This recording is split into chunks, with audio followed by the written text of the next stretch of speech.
എന്ത് ഫുൾ പെമ്പിളാര് നടുക്ക്. ചേട്ടൻ അവിടെ ഹിറ്റ്ലർ മാധവൻകുട്ടി ആയിരുന്നോ അതോ കാസനോവ ആയിരുന്നോ?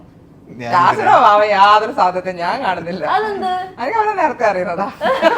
ഞാനും സയം, അതായത് നമ്മള് പാടി തുടങ്ങുന്ന സമയം തൊട്ടേ ഫ്രണ്ട്സാ. എനിക്ക് സ്കൂൾ യൂത്ത് ഫെസ്റ്റിവലൊക്കെ കണ്ടിട്ടുണ്ട് നമ്മൾ ഒരുമിച്ചിട്ടൊക്കെ.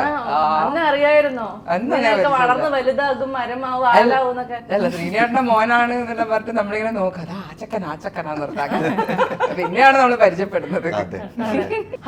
ഈ ഹരിതയുടെ ഒരു ട്രാൻസ്ഫോർമേഷൻ നിങ്ങൾ ആരെങ്കിലും ശ്രദ്ധിച്ചോ? കുറച്ച് വണ്ണുണ്ടായിരുന്ന ആളാണ് ഇപ്പൊ സൈസ് 0 ആയിരിക്കുന്നത്. എങ്ങനെയാ ഹരിത? സൈസ് 0 ഒന്നും ആയിട്ടില്ല. ബട്ട് ജിമ്മിൽ പോയി ഡയറ്റ് ചെയ്തു, ഇങ്ങനെയൊക്കെ തന്നെ എല്ലാവരും ചെയ്യുന്ന പോലെ. പ്രത്യേകിച്ചൊന്നും ചെയ്തിട്ടാ? പ്രത്യേകിച്ച് അതൊക്കെ നല്ല പണിയാണ്, അതൊക്കെ ചെയ്തു. ഇത്രയും ഒരാള് ചെയ്തിട്ട് പ്രത്യേകിച്ചൊന്നും എന്നെ സംബന്ധിച്ച് ഇതൊക്കെ എല്ലാരും പറയുന്നല്ലേ, പുതിയ എന്തെങ്കിലും കിട്ടുമോന്ന് അറിയാൻ വേണ്ടിട്ടാ ചേട്ടാ. പുതിയ എന്താ നീ പ്രതീക്ഷിക്കുന്നത്? ഞാൻ പറയാം, അതായത് ഇങ്ങനെ വലിച്ചു സിനിമകളൊന്നും ചെയ്യാത്ത വിനീതേട്ടൻ എന്തുകൊണ്ടാണ് ഒരു ജാതി ജാതകം ചെയ്യാൻ കാര്യം? അല്ല, ഇതിന്റെ സ്ക്രിപ്റ്റ് കേട്ട സമയത്ത് കുറേ സ്ഥലത്ത് ചിരിച്ചു.